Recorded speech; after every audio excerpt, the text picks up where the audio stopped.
Assalamualaikum warahmatullahi wabarakatuh. Selamat malam semuanya teman-teman. Selamat datang kembali di channel kesayangan kita Ilo Ekstrim.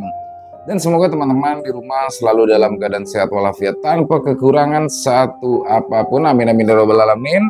Di kesempatan malam ini, kesempatan yang baik ini kami akan membawakan satu kisah dari salah satu penulis yang mungkin sudah cukup familiar ya di teman-teman, yaitu dari Walensky. Wow, Walensky. Udah lama kita nggak bawain kisah dari Walensky, dan kesempatan kali ini kita akan membawakan salah satu kisah dari Walensky yang merupakan perjuangan seseorang untuk mendapati harta karun atau harta gaib ya di suatu gua, dan pasti teman-teman sudah tidak sabaran ya untuk masuk ke dalam kisahnya. Dan sekali lagi kami mengucapkan terima kasih sebesar-besarnya kepada seluruh teman-teman yang sudah selalu setia di channel kami, yang sudah selalu setia mendukung channel-channel kami. Kami ucapkan banyak-banyak terima kasih karena kehadiran teman-temanlah kami selalu bersemangat berkarya di setiap harinya. Langsung aja kita masuk ke dalam kisahnya. Mode horor. Tergiur harta karun milik Raja Jin.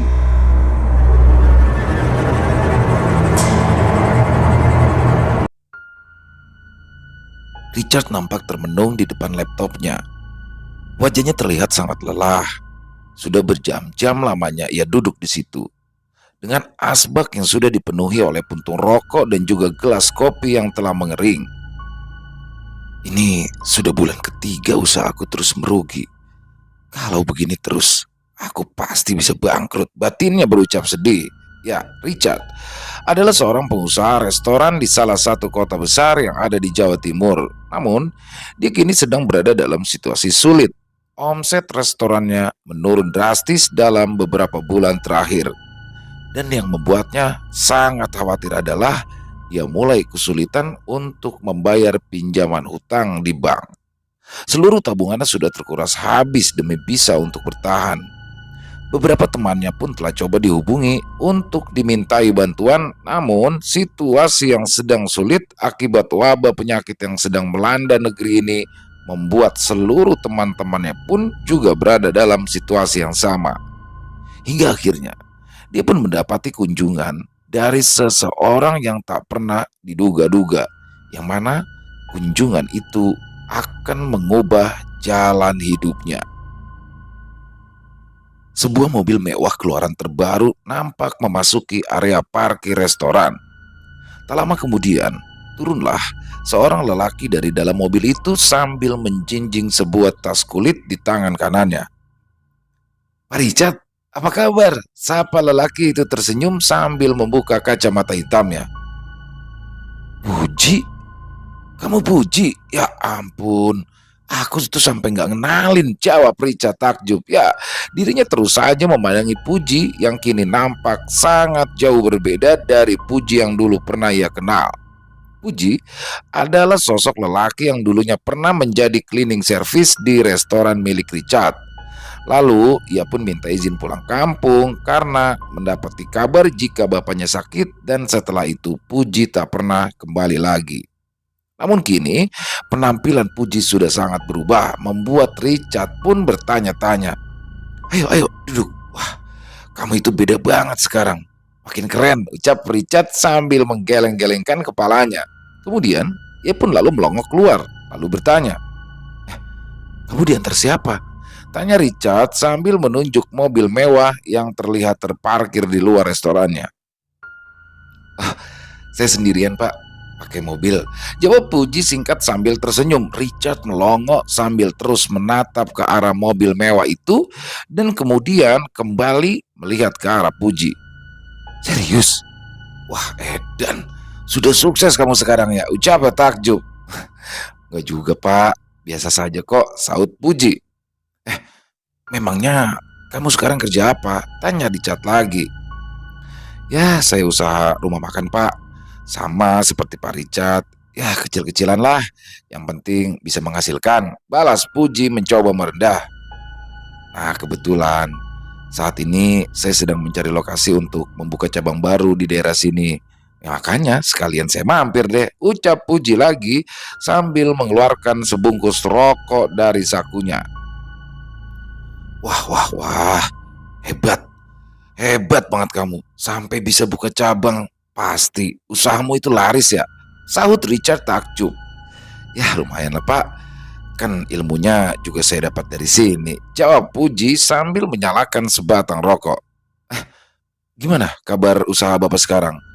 Ya soalnya kan situasi saat ini serba sulit, banyak larangan ketat akibat wabah yang masuk ke negara kita, tanya Puji lagi sambil menghembuskan asap rokok. Mendengar itu sesaat Richard menunduk lesu, kemudian ia pun menjawab, ya beginilah Ji, omset resto terus menurun, banyak karyawan yang terpaksa aku rumahkan. Nampaknya situasi makin gak jelas. Richard menjelaskan panjang lebar. Yang sabar ya Pak Richard, saya yakin kita pasti bisa melalui semua kesulitan ini. Makanya begitu saya dengar kabar dari kawan-kawan, ya saya langsung ke sini sekalian untuk silaturahmi, jawab Puji lagi sambil tersenyum. Richard membalas dengan senyuman getir sambil terus memandangi Puji. Oh iya Pak, ini saya mau mengembalikan uang yang waktu itu saya pinjam untuk berobat bapak saya. Memang mungkin tidak seberapa, tapi tetap harus saya kembalikan karena hutang adalah hutang, ucap Puji. Lalu ia membuka tas kulit yang sejak tadi ada di hadapannya. Oh ya ampun, gak perlu Ji, beneran gak perlu, aku ikhlas kok. Aku gak mengharap apa-apa dari kamu, beneran, jawab Richard dengan nada sungkan. Puji pun hanya tersenyum sambil mengeluarkan sesuatu dari dalam tasnya. Segepok uang pecahan ratusan ribu. Richard terkejut melihat Puji yang lalu menyorongkan uang itu ke arahnya. Lalu dengan wajah heran ia pun bertanya, Ji, ini apa Ji? Banyak banget. Untuk apa? Tanya Richard terheran-heran. Ya ini buat melunasi hutang saya. Mohon Bapak mau menerimanya, jawab Puji lagi sambil sedikit mendorong tumpukan uang itu ke arah Richard. Tapi waktu itu aku cuma kasih 2 juta. Kenapa jadi segini banyak? Tanya Richard gugup sambil mundur dari duduknya. Puji pun tersenyum lalu ia menjawab, betul Pak, tapi berkat uang itu nyawa orang tua saya dapat terselamatkan, dan bagi saya itu jauh lebih berharga dari semuanya. Saya sangat berterima kasih, jadi saya mohon Pak Richard jangan menolak pemberian saya ini, jawab Puji menjelaskan. Richard pun hanya bisa tertegun memandangi tumpukan uang yang kini ada di hadapannya. 100 juta, benangnya berucap lirih. Puji seolah seperti paham dengan apa yang ada dalam benak Richard. Pak, waktu saya susah, Bapak mau bantu saya. Sekarang izinkan saya bantu Bapak. Ini mungkin tak seberapa, tapi saya harap dapat sedikit meringankan beban Bapak, ucap Puji panjang lebar. Ci, ini serius, jangan bercanda ah. Ini uang banyak banget loh, jawab Richard sambil menyentuh tumpukan uang itu dengan ragu. Serius Pak, malah kalau Bapak merasa kurang, saya siap kasih lebih kok, ucap Puji lagi dengan mimik yang sangat yakin. Ah, ini udah banyak banget Ci. Aduh, aku gak tahu mesti bilang apa sama kamu, jawab Richard dengan wajah yang kini sumringah. Akhirnya Richard dengan perasaan haru pun mau menerima uang pemberian dari Puji. Sesaat kemudian mereka berdua pun lalu tenggelam dalam obrolan nostalgia yang penuh dengan canda tawa. Di sela-sela obrolan, Richard pun di sini mulai menanyakan satu hal yang sejak tadi ingin ia utarakan namun masih terasa sungkan. Maaf ini Ci, kalau boleh aku tahu, kamu dapat modal dari mana buat buka usaha?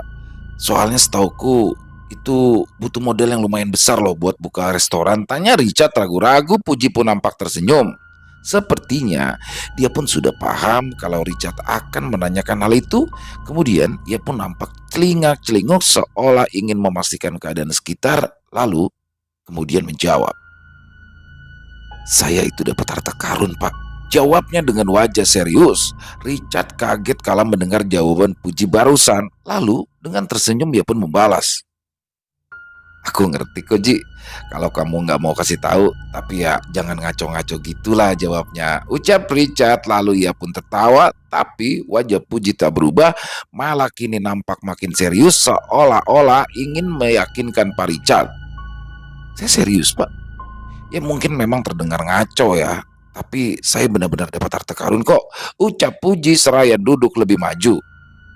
Ji, hari gini mana ada harta karun begituan, memang zaman Mojopahit pakai nemu harta karun segala. Jawab Richard dengan nada meledek. Puji di sini tidak membalas kembali. Ia pun mengambil sesuatu dari dalam tasnya lalu ditunjukkan kepada Richard dan membuat pria itu langsung tercengang. "Loh, ini apa, Ji?" tanya Richard sambil menyentuh batangan emas dan beberapa lempeng koin kuno yang juga berwarna keemasan yang diperlihatkan Puji ke hadapannya. "Harta karun," jawab Puji singkat, lalu dia maju mendekat ke arah telinga Richard sambil berbisik lirih. "Saya masih punya banyak, Pak, di rumah," ucapnya dengan nada sedikit sombong. Richard tercekat di bolak-baliknya benda yang kini sudah ada dalam genggamannya itu. Kamu dapat dari mana semua ini, Ji?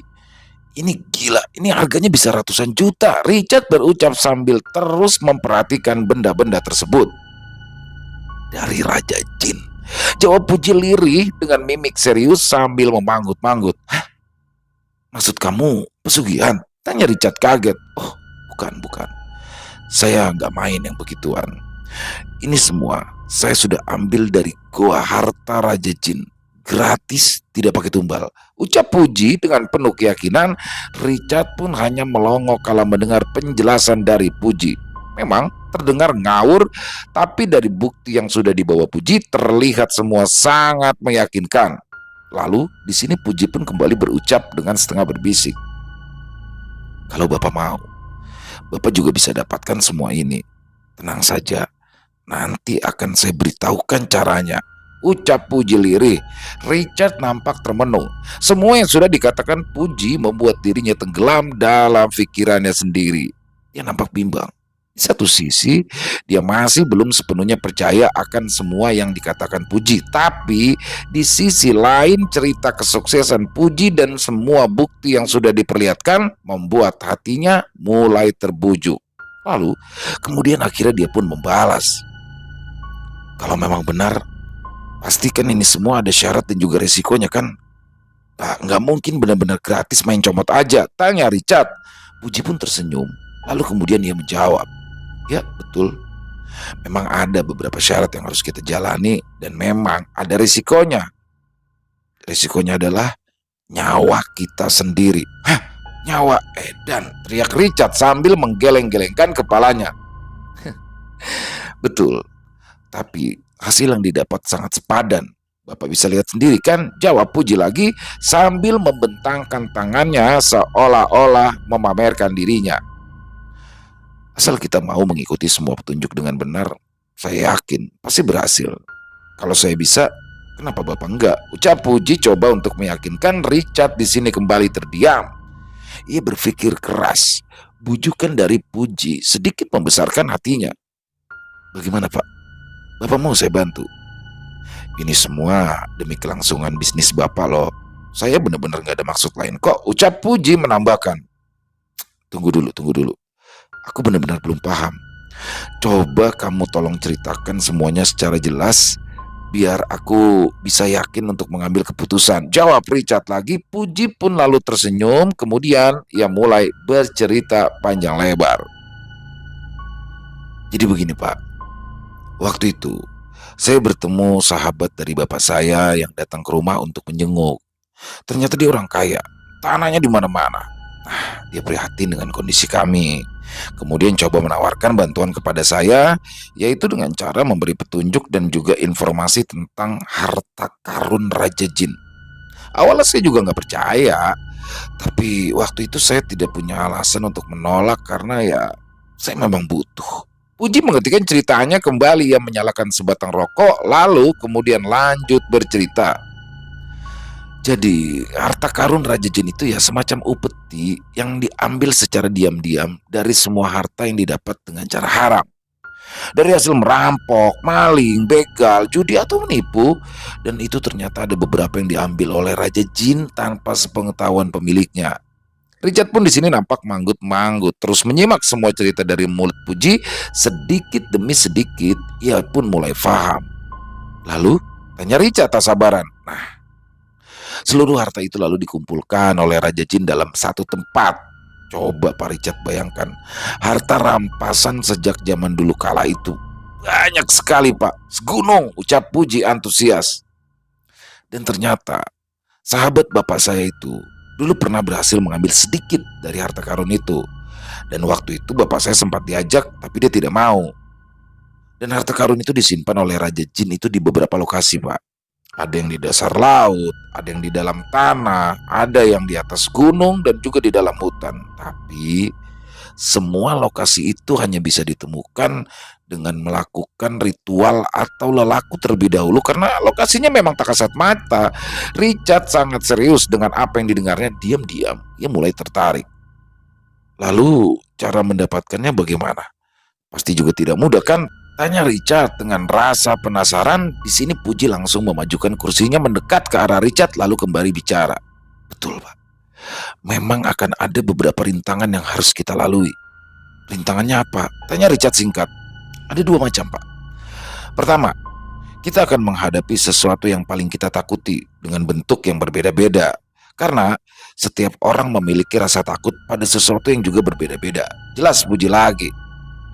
Dan rintangan yang kedua adalah sesuatu yang kita suka atau kita sayangi dan sudah tentu akan berbeda-beda juga bagi setiap orang. Tapi justru di sini yang paling berat. Waktu itu saya hampir gagal di sini. Nah, setelah kita mampu melewati semua rintangan, kita akan langsung bisa masuk ke tempat penyimpanan harta. Banyak banget, Pak. Saya waktu itu aja sampai bingung mau ambil yang mana. Tapi harus ingat, semua itu hanya bisa kita ambil satu kali saja. Gak ada cerita kita bisa berkali-kali ke sana. Karena sang Raja Jin telah menandai siapa-siapa saja yang pernah masuk. Dan satu lagi, kita harus keluar sebelum fajar menyingsing. Kalau sampai kita gagal, maka kita tidak akan pernah bisa keluar lagi dari sana. Dan sudah bisa ditebak nasib kita akan seperti apa. Puji pun lalu mengakhiri cerita panjangnya. Dihisapnya rokok yang terapit di jarinya sambil melirik ke arah Richard. Richard yang sejak tadi dia menyimak kini nampak termenung. Dirinya mulai tertarik ajakan dari Puji dan kini dia sedang menimbang-nimbang dan juga menakar apakah dirinya mampu melakukan itu semua. Hasil yang didapat memang menimbulkan semangat, tapi rintangan yang harus dihadapi membutuhkan nyali. Batinnya perang, hatinya berkecamuk, namun akhirnya dorongan nafsu mengalahkan akal sehat dan juga logika. Oke Ji, aku mau. Kapan kita bisa ke sana? Ucap Richard mengambil keputusan. Kalau Bapak mau, mulai besok kita bisa siap-siap. Soalnya ada beberapa lelaku dan ritual yang harus dijalani dan itu semua butuh waktu, jawab Puji menjelaskan. Memangnya lelaku apa saja yang harus dilakukan? Tanya Richard penasaran. Pertama-tama, Pak Richard harus puasa muti 3 hari dilanjut dengan puasa pati geni sehari semalam. Puji menjelaskan. Kamu bisa bantu aku melakukan itu semua kan? Soalnya aku benar-benar gak ngerti tentang masalah begituan. Tanya Richard lagi. Oh, tenang saja Pak. Akan saya bantu sampai Bapak benar-benar berhasil. Ini semua saya lakukan sebagai bentuk balas budi atas semua kebaikan Bapak, jawab Puji sambil tersenyum lebar. Richard terdiam, lalu ia manggut-manggut. Dia tidak pernah menyangka kalau selama ini dirinya yang terpelajar dan sangat logis tiba-tiba saja mau berusaha mengambil harta karun Raja Jin. Sangat jomplang. Namun, semua kesulitan yang sedang dihadapinya membuat dirinya seolah seperti menemui jalan buntu hingga cara tak masuk akal seperti ini pun langsung masuk dalam hitungannya. Ya, Richard sudah tidak punya pilihan lain. Singkat cerita, akhirnya dengan dibantu Puji, Richard mulai melakukan semua syarat yang diperlukan. Ya, terasa sangat berat karena berbenturan dengan aktivitasnya sehari-hari, terutama puasa pati geni. Tapi dengan keteguhan tekad akhirnya dia dapat melalui itu semua dan kini dia dan Puji sedang menuju ke sebuah daerah yang berada di Jawa Tengah yang terkenal dengan kondisinya yang sering dilanda kekeringan dan juga tanah yang kurang subur. Puji yang sejak awal menjadi penunjuk jalan nampak fasih melalui semua rute. Setelah beberapa jam melakukan perjalanan akhirnya mereka pun sampai di sebuah bukit bebatuan. Di dekat sebuah hutan yang terlihat gersang. Di salah satu dinding bukit itu nampak sebuah lubang besar mirip gua, tapi tidak terlalu dalam karena dari luar saja sudah terlihat kalau goa itu buntu. Saat itu hari sudah sore, keduanya pun nampak sedang bersiap-siap untuk melakukan sesuatu. Nah, nanti Bapak duduk semedi di sini. Setelah lewat tengah malam, Bapak langsung bakar dupa dan kemenyannya. Lalu tunggu sampai si kuncen muncul. Ucap Puji memberikan arahan. Oke Ci, aku paham. Lalu kamu gimana? Jawab Richard sambil mengeluarkan semua barang dari tas ranselnya. Saya akan tunggu Bapak di sini. Nanti kalau Bapak sudah berhasil masuk, saya akan bantu mengawasi keadaan sekitar. Takut-takut ada yang lihat. Jawab Puji setelah menunggu sampai malam. Akhirnya saat yang dinanti-nantikan pun tiba. Richard duduk bersila di atas sebuah tikar di hadapan tungku bakaran dupa dan juga kemenyan yang memang sudah dipersiapkannya. Kini dirinya mencoba untuk fokus, berusaha menghilangkan rasa gugup dan rasa takut yang perlahan menyelimuti hatinya. Puji yang duduk tidak jauh dari situ nampak memperhatikan dengan serius setiap gerak-gerik dari Richard. "Shh, Pak, jangan takut. Yakin, pasti bisa," ucapnya berbisik lirih. Richard pun menoleh lalu ia mengangguk. Sebuah support kecil dari Puji barusan sedikit menaikkan mentalnya. Richard pun kemudian membakar kemenyan dan dupa yang ada di dalam tungku. Sebentar saja nampak asap putih mengepul. Richard langsung memejamkan mata, mulai merapal semacam mantra yang sudah dipelajarinya dari Puji. Mendadak suasana di sekelilingnya berubah menjadi sangat sunyi, disusul dengan tiupan angin kencang yang menggetarkan dedaunan di pepohonan. Tiba-tiba, "Siapa kamu? Mau apa datang kemari?" Terdengar suara berat persis di hadapannya. Richard pun terkejut. Ia langsung membuka matanya. Entah dari mana datangnya. Di hadapannya kini berdiri seorang kakek bertubuh kerdil berjanggut putih sedang bersedekap tangan menatap tajam ke arahnya. Saya Richard, Mbah. Minta izin masuk ke dalam goa," jawab Richard dengan suara bergetar. Begitu. Apa kamu datang atas keinginanmu sendiri?" tanya kakek kerdil itu lagi. Iya Mbah," jawab Richard singkat. Baik, baik. Tapi ingat, waktumu hanya sampai sebelum fajar menyingsing," balas kakek kerdil itu lalu melangkah ke depan mulut goa. Richard sempat melirik ke arah Puji yang kini bersembunyi di balik sebuah batu besar. Puji pun mengangguk memberikan kode. Lalu kemudian Richard bergegas mengikuti kakek kerdil tadi sambil menggendong ransel di punggungnya. "Silakan masuk. Semoga engkau mendapatkan apa yang kau cari," ucap kakek kerdil di mulut goa.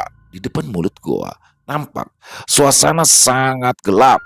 Tapi ketika Richard mulai melangkahkan kakinya masuk, secara ajaib tiba-tiba suasana pun berubah. Kini di hadapannya nampak sebuah goa yang luas dan tak berujung, sangat berbeda dengan apa yang ia lihat tadi. Perlahan Richard pun melangkahkan kakinya masuk ke dalam. Hatinya berdebar-debar, jantungnya berdegup tidak beraturan. "Aku harus siap," kata Puji. "Bakalan segera muncul rintangan pertama," batin Richard sambil terus melangkah pelan. Baru beberapa langkah, samar-samar di depan sana ia melihat seperti ada sebuah kolam hitam, tapi permukaannya bergerak-gerak aneh. Warna hitam kolam sepertinya bukanlah warna air. Penasaran, ia maju mempercepat langkahnya, tapi ia pun langsung terhenti begitu menyadari apa sebenarnya isi kolam itu. Tikus, ratusan atau mungkin ribuan tikus got berukuran besar nampak bergelut memenuhi sebuah lubang besar yang kini ada di hadapannya. Kenapa harus tikus yang model begitu lagi? Batin Richard memaki. Rintangan ini sangat jauh di luar dugaannya. Awalnya dia mengira jika ia akan bertemu dengan binatang buas atau demit, dan dia pun telah mempersiapkan diri, tapi tidak dengan yang satu ini baginya. Apapun mungkin sanggup ia hadapi kecuali makhluk pengerat yang menjijikkan dan menggelikan itu. Satu ekor saja sudah bisa membuat ia menjerit. Ini satu kolam penuh.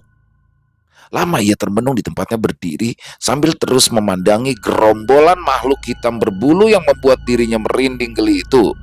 Kemudian dibuka tas ransel yang sejak tadi ada di punggungnya. Di dalamnya banyak sekali benda yang telah dia persiapkan untuk menghadapi rintangan. Sejenak ia berpikir. Akhirnya ia pun meraih sebotol minyak tanah yang tadi ia bawa untuk membuat api unggun. Mudah-mudahan berhasil, ucapnya pelan. Kemudian minyak tanah itu diguyurkan ke sekujur tubuhnya. Sebenarnya ia kurang yakin, namun dia berharap jika bau menyengat dari minyak tanah itu mampu membuat tikus-tikus itu menjauh, lalu sisanya akan dia gunakan untuk menyalakan obor yang sudah dipersiapkan sejak tadi. Baru saja ia sampai di tepian lubang, sejumlah tikus pun langsung berlompatan dan berlarian mendekat ke arahnya. Langsung dia sorongkan obor ke arah gerombolan tikus itu dan mereka pun serentak menjauh karena terganggu oleh hawa panas. Dengan kaki gemetar, perlahan Richard mulai masuk ke dalam kolam tikus. Tapi baru sebentar saja, gerombolan tikus yang semula sudah menjauh kini coba mendekat lagi. Richard pun di sini langsung panik ketika beberapa tikus bertubuh besar berlompatan dan kini mulai menempel di sekujur tubuhnya. Ia meringis kesakitan ketika merasakan beberapa bagian tubuhnya digigit dan langsung coba dia usir tikus-tikus itu dengan menggunakan gagang obornya. Akhirnya ia pun mulai maju selangkah demi selangkah di antara gerombolan tikus yang langsung menyingkir saat ia mengarahkan obor. Kini dia sudah ada di tengah, namun kakinya mulai lemas menahan jijik, geli dan juga takut yang tak mampu dilukiskan dengan kata-kata. Bisa-bisa aku pingsan sebelum sampai ke seberang, ucapnya dalam hati. Tapi ketika tiba-tiba ada seekor tikus yang melompat ke arah wajahnya, dia pun langsung panik sampai jatuh terjengkang. Sontak saja para tikus yang tadinya sudah menjauh dengan cepat mengerubungi Richard. Sebentar saja tubuhnya pun langsung tertutup oleh ratusan tikus yang menggigiti sekujur tubuhnya. Richard menjerit keras, meraung kesakitan, berguling-guling hingga ranselnya terlepas. Namun tak terlalu banyak membantu. Tiba-tiba saja terlintas ide gila di dalam benaknya. Dengan obor ia sundut bajunya yang tadi telah basah oleh minyak tanah dan api pun segera menjalar. Para tikus itu langsung berhamburan menjauh. Dengan baju yang berkobar api, Richard segera bangkit lalu meraih ranselnya dan langsung berlari ke seberang lubang sambil menjerit kepanasan. Akhirnya ia pun tiba di seberang, lalu segera berguling-guling di tanah coba untuk memadamkan api yang telah membakar bajunya hingga akhirnya api itu pun padam. Dia pun langsung terbaring lemas dengan nafas yang terengah-engah. Bajunya hangus dan rusak, sebagian rambutnya terbakar, kulit tubuhnya pun nampak melepuh kemerahan. Ia langsung membuka bajunya, hingga kini ia hanya bertelanjang dada saja. Akhirnya bisa lolos juga. Rintangan sinting. Dirinya memaki dalam hati, lalu kemudian dia pun bangkit dan kembali melangkah semakin jauh masuk ke dalam goa. Dada Richard kembali berdebar. Perlahan namun pasti ia pun terus melangkah maju. Tinggal rintangan kedua. Apa kira-kira? Menurut Puji, di sini justru yang paling berat. Batin Richard mengeluh, ia tak mampu menduga rintangan macam apa yang akan menghalanginya karena di rintangan pertama saja hampir membuatnya pingsan ketakutan. Richard lalu melangkah dengan berhati-hati karena semakin ke dalam situasi di sana semakin gelap. Dia memang tidak membawa senter karena menurut Puji semua itu tidak akan berfungsi di dalam goa. Sedangkan obor dan minyak tanahnya kini telah habis. Kini ia pun hanya bisa melangkah perlahan dengan mengandalkan ketajaman matanya saja. Tiba-tiba sayup-sayup terdengar suara orang sedang menangis. Ia pun mencoba menerka-nerka dari mana suara itu berasal. Langkahnya pun terhenti saat ia melihat sesuatu di dinding goa mirip seperti sebuah jeruji besi. Tampilannya mirip seperti penjara yang ada di film-film. Sesaat Richard menyimak, ternyata suara tangisan tadi berasal dari sana dan kedengarannya lebih dari satu orang. Kok seperti suara... Gak mungkin. Batinnya penuh keraguan, tapi mirip sekali. Masa iya? Akhirnya Richard bergerak mendekati jeruji besi itu. Suasananya gelap. Namun kemudian ia melihat seperti ada dua orang yang sedang terkurung di dalamnya. Ya, dua orang yang sangat ia kenal. Apa aku tidak salah lihat? Di dalam sana ia melihat Sandra istrinya dan Jenny anaknya sedang menangis sambil berpelukan. Penasaran, dia pun langsung mendekat hingga persis di depan jajaran jeruji besi. Diperhatikan lagi dengan seksama kedua orang yang sedang berpelukan memunggungi dirinya itu. Sejenak ia ragu, lalu akhirnya dia pun memberanikan diri untuk memanggil. Sandra, Jenny, panggil Richard dengan nada lirih dan membuat kedua orang itu kaget. Papa, teriak Jenny cepat menghampiri Richard yang berdiri di luar jeruji. Mas, tolong mas, bebasin kita cepat, ucap Sandra memohon kepada Richard. Loh, kenapa kalian bisa ada di sini? Tanya Richard pelan. Aku juga nggak tahu mas. Tadi pagi saat kami bangun tidur tiba-tiba sudah ada di sini, jawab Sandra memelas. Richard coba mengingat-ingat. Memang tadi pagi sebelum ia berangkat, dia sempat menengok ke kamar dan melihat istri dan anaknya yang masih pulas tertidur. Papa, Jenny takut, pinta Jenny sambil memegangi tangan Richard dari balik jeruji. Richard bingung, logikanya berontak. Tapi apa yang ada di hadapannya kini nampak sangat-sangat nyata. Mas, ayo dong mas, cepetan buka jerujinya, teriak Sandra dengan wajah yang panik. Richard secara refleks menarik besi jeruji, tapi nampaknya besi-besi berkarat itu tertancap dengan sangat kuat. Gak bisa, susah, jawab Richard tak kalah panik. Cari cara lain dong, kamu gak boleh nyerah. Sandra mencoba bangkitkan semangat Richard. Kemudian Richard mengambil sebongkah batu besar, lalu ia hantamkan berkali-kali ke arah jeruji, tapi sia-sia. Besi itu terlalu kuat dan tiba-tiba saja terdengar suara langkah kaki mulai mendekat. Richard waspada dengan batu besar di tangannya. Lama kemudian muncul kakek kuncen bertubuh kerdil menghampiri mereka sambil tersenyum sinis. Kamu tidak akan bisa membukanya. Mereka akan tetap di sini sebagai pengganti harta yang akan kamu ambil.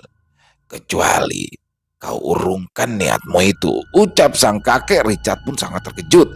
Dia tidak langsung menjawab. Semua ini di luar perkiraannya, karena menurut Puji, harta karun ini tidak meminta tumbal.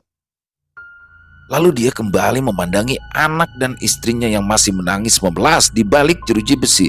Dia coba berpikir dan terus menimbang, tapi otaknya serasa buntu.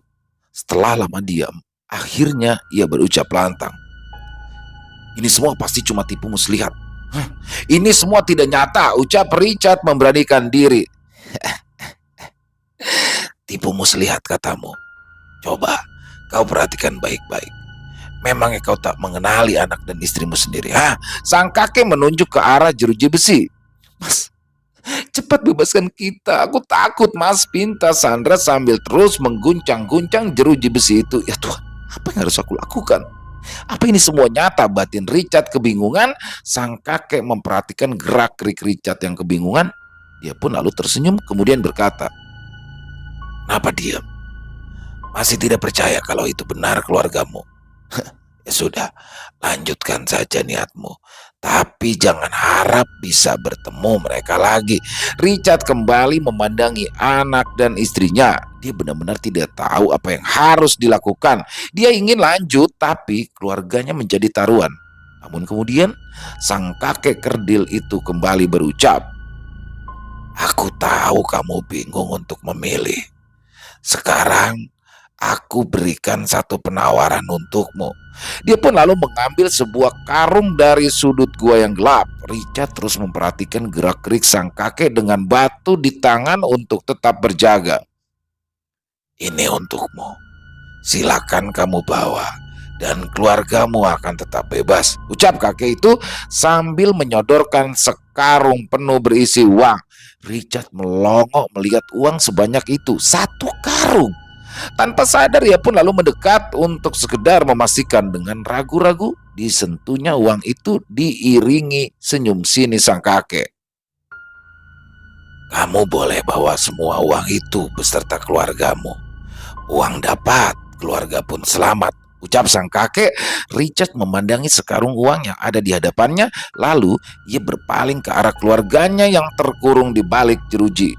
Tawaran yang menggiurkan. Tak ada ruginya kalau ia mau menerima. Semua uang ini mungkin bisa melunasi seluruh hutangnya, bahkan lebih.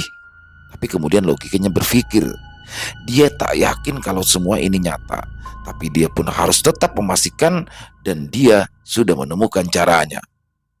Baiklah, tapi aku ingin bicara dulu dengan keluargaku, pinta Richard pada si kakek kerdil. Silakan, tapi waktumu tidak banyak, jawab sang kakek. Richard pun lalu menghampiri keluarganya dan di sini dia mulai bertanya. Aku akan bebaskan kalian dari sini. Tapi sebelumnya, aku ingin bertanya, bekas luka apa ini? Ujar Richard sambil menunjuk sebuah bekas luka yang memanjang di kakinya. Maksud kamu apa sih, Mas? Jangan main-main dong. Cepat keluarkan kita dari sini, jawab Sandra. Pak, cepat, sahut Jenny tak sabar sambil terus mengguncang-guncang jeruji besi. Jawab saja dulu. Ini bekas luka apa? Tanya Richard sambil kembali menunjukkan luka bekas kecelakaan mobil 3 tahun yang lalu. Sandra dan Jenny hanya terdiam. Namun tatapan memelas mereka berubah menjadi tatapan tajam ke arah Richard. Richard di sini tersenyum penuh arti. Lalu ia pun kembali menghampiri sang kakek. Baik, Mbah. Sekarang Mbah boleh tahan mereka selamanya. Aku mau lanjut masuk ke dalam, ucapnya penuh keyakinan. Kamu yakin mau mengorbankan keluargamu? Tanya sang kakek dengan nada mengejek. Mereka bukan keluargaku, balas Richard sambil melirik ke arah jeruji dengan senyum kemenangan. Sang kakek terperanjat, tapi Richard tak menghiraukannya. Dia pun tetap melangkah maju masuk ke dalam, diiringi bujukan sang kakek yang terus memanggil-manggil. Tapi Richard sudah tidak peduli. Dan setelah beberapa langkah, dia berhenti dan menengok ke belakang, hilang. Si kakek kerdil, jeruji besi, juga keluarganya kini tak nampak lagi. Hanya ada ruangan goa yang gelap. Rintangan kedua berhasil ia taklukkan. Hampir saja gagal. Kini Richard melangkah mantap penuh keyakinan. Diam-diam ia bangga pada dirinya sendiri. Kemudian langkahnya kini terhenti di depan sebuah pintu besi yang besar dan kokoh yang tertutup rapat. Awalnya dia ragu, tapi kemudian ia coba mendorong pintu itu. Pintu itu bergerak berat, disertai bunyi derit engsel. Pintu berkarat yang membuat ngilu. Ada cahaya yang menyeruak keluar dari celah pintu yang sedikit mulai terbuka. Ketika akhirnya pintu itu terkuak, Richard pun melongo, melotot kala melihat pemandangan yang kini ada di hadapannya. Sebuah bukit yang terbuat dari tumpukan uang, batangan emas, perhiasan, dan juga batu permata. Semua berkumpul menjadi satu. Namun setelah ia masuk lebih dalam, ternyata bukan hanya satu bukit, tapi belasan. Richard pun melangkah ke salah satu bukit yang ada di dekatnya. Ia tertarik kala melihat keping uang kuno yang terbuat dari emas, lalu diambilnya dan diperhatikan baik-baik. Gila, kepingan ini usianya sudah ratusan tahun, tapi terlihat masih seperti baru. Akhirnya dia pun buru-buru mengeluarkan beberapa karung dari dalam ransel yang telah ia persiapkan. Tapi dia bingung, benda apa yang harus diambilnya karena semua nampak sangat berharga dan terlalu sayang untuk dilewatkan. Akhirnya ia pun memilih benda-benda yang tidak terlalu besar, ringan, tapi nilainya berharga. Kini ia sudah mengumpulkan beberapa karung perhiasan, batu berlian, dan beberapa batangan emas. Tapi yang jadi masalah kini adalah bobotnya lumayan berat. Tak mungkin semuanya ia bawa sekaligus. Dia tak mungkin kembali lagi melewati lautan tikus menjijikan tadi. Lagi pula ia khawatir waktunya tak cukup, karena menurut perkiraannya tak lama lagi fajar akan menyingsing. Tapi sudut matanya melihat seperti ada sebuah lorong kecil tersembunyi di balik tumpukan peti-peti harta karun itu. Dia penasaran, kemudian mendekat. Ada angin terasa bertiup dari dalam sana. Apa mungkin? Otak cerdas Richard kembali bekerja. Lalu perlahan ia masuk ke dalam lorong yang cuma bisa dilalui dengan sedikit membungkuk itu. Semakin dalam, semakin terasa angin yang bertiup. Lalu kemudian dia mendengar ada suara-suara binatang malam terdengar dari kejauhan. Dia penasaran, kemudian mempercepat gerakannya. Akhirnya dia makin mendekati ujung dan suara-suara binatang malam itu pun semakin jelas terdengar. Kini dia sudah sampai di ujung lorong. Dia pun tersenyum puas karena dugaannya tidak meleset. Lorong itu ternyata adalah jalan pintas keluar dari goa harta karun. Tapi dia sedikit kesulitan untuk keluar karena lubangnya menyempit. Namun dengan sedikit usaha, akhirnya dia berhasil juga. Posisinya ternyata tak terlalu jauh dari mulut gua di mana ia masuk pertama kali. Dari situ terlihat Puji yang sedang bersembunyi di balik batu. "Sst, Ji, Puji," panggil Richard dengan lirih. Puji yang terkejut melihat Richard yang datang dari arah lain. "Loh, Pak, kok bisa ada di sini?" tanya Puji heran. "Ternyata ada jalan pintas itu di sana," jawab Richard sambil menunjuk ke arah lubang tempat dia keluar. "Walah, saya malah nggak tahu ada jalan pintas. Terus bagaimana? Berhasil?" tanya Puji lagi. "Sukses, Ji. Seperti yang kamu bilang, harta karunnya banyak banget. Aku sampai bingung mau bawa yang mana," ucap Richard berbinar-binar. "Terus mana hasilnya?" tanya Puji lagi. "Masih di dalam. Aku bingung bagaimana cara membawanya karena berat," jawab Richard. "Ya sudah, lewat situ saja Pak, lebih gampang. Nanti Bapak oper dari dalam, saya siap tada dari luar. Gimana?"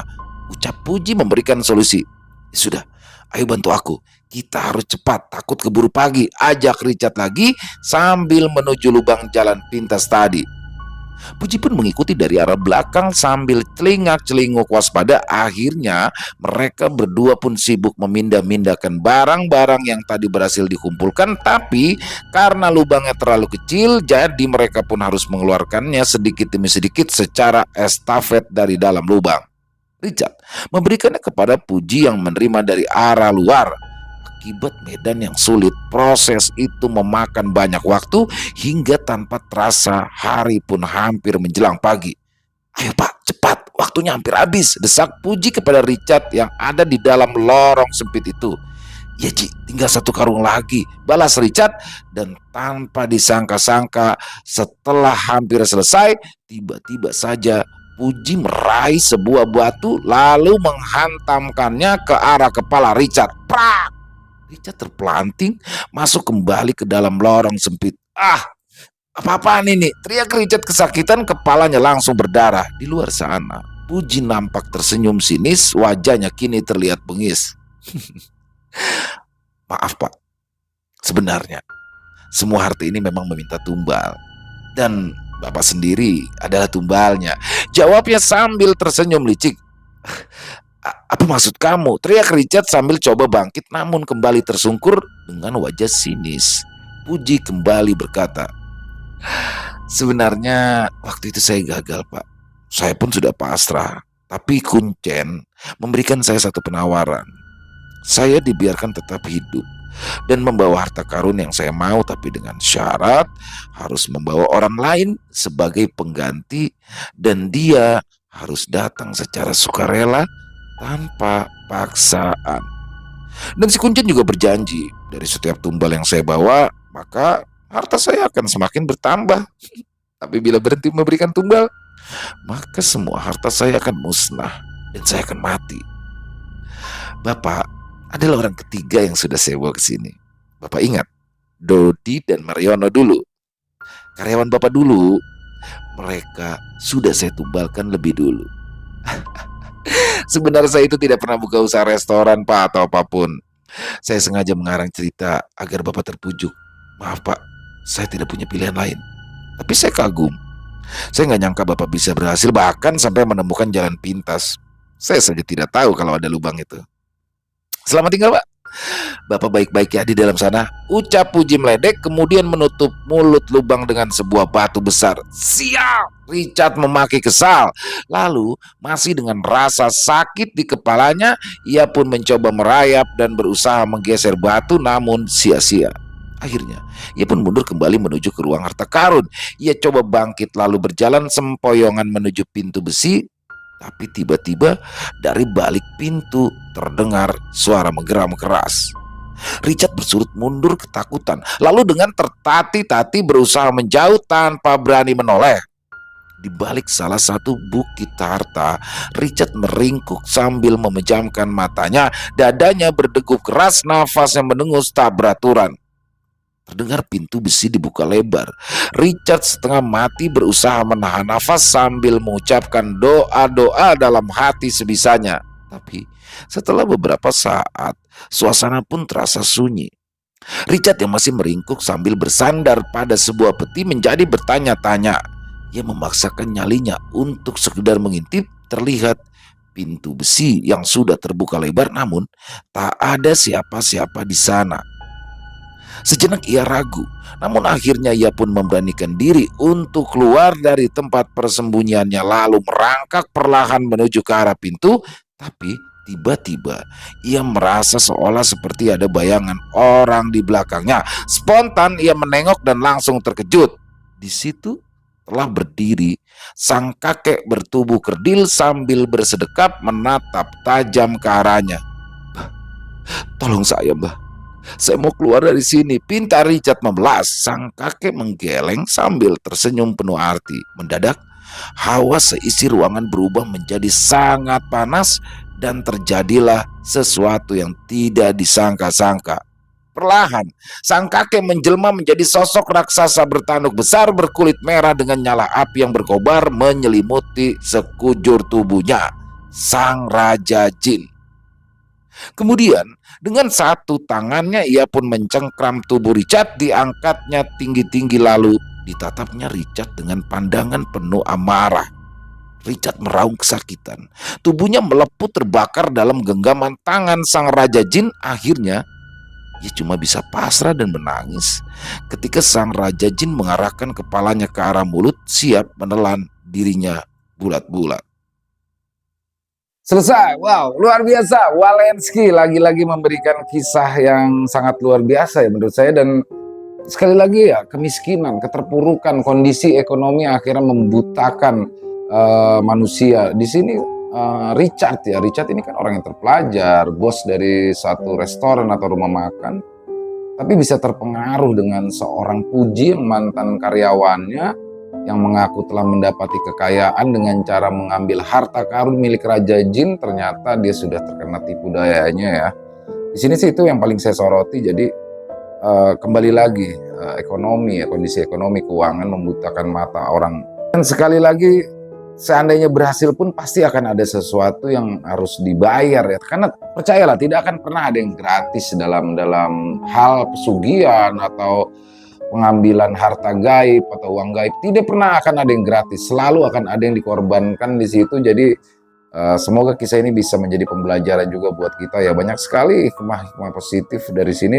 Dan jadi gini sih sebenarnya, Richard ini kan mengalami satu permasalahan ketika sedang ada pandemi ya. Ya kita harus berkacanya gini, pada saat pandemi bukan hanya dia aja yang susah gitu loh, tapi semua orang juga dalam keadaan susah. Kecuali ketika semua orang dalam keadaan baik-baik saja, tapi dia susah, mungkin di situ bisa terpuruk harusnya. Ini kan terpuruknya barang-barang, bukan satu negeri aja loh, satu bumi saat itu semuanya susah. Jadi mungkin itu sih hikmah yang bisa kita ambil dari kisah ini. Dan semoga kisah tadi bisa menghibur para teman-teman pecinta penikmat horor, lebih khususnya lagi kepada para subscriber dari channel Lilo Extreme ini. Dan silakan buat yang mungkin punya pendapat lain bisa ditulis di kolom komentar, ataupun hanya sekedar saling menyapa, silakan, insya Allah kami akan membalasnya satu persatu. Buat yang suka dengan videonya bisa diklik tombol like-nya, tombol jempolnya. Buat yang belum subscribe, yuk diklik tombol subscribe. Jangan lupa lonceng notifikasinya dinyalakan agar teman-teman selalu mendapatkan notifikasi dari konten yang akan kami upload di setiap malamnya, setiap jam 7 malam waktu Indonesia bagian Barat. Buat teman-teman mungkin yang punya kisah horor ya, yang bertemakan horor misteri, yang dari pengalaman pribadi, dari kisah nyata, silakan apabila berkenan untuk disampaikan ke kami, untuk selanjutnya dibawakan ke channel kami, bisa dikirimkan ke nomor telepon yang ada di bawah sini. Dan bebas ya, mau lewat tulisan boleh, mau rekaman suara boleh, senyamannya teman-teman aja. Buat yang sudah mengirimkan kisah, kami ucapkan terima kasih.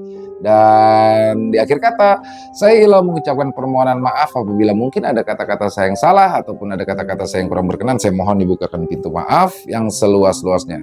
Dan sampai jumpa lagi di konten-konten kami selanjutnya yang pasti tidak kalah ngerinya, yang pasti tidak kalah seram, yang masih bersama saya Ilo di channel Ilo Extreme. Salam sehat, sukses selalu untuk kita semua. Wassalamualaikum warahmatullahi wabarakatuh.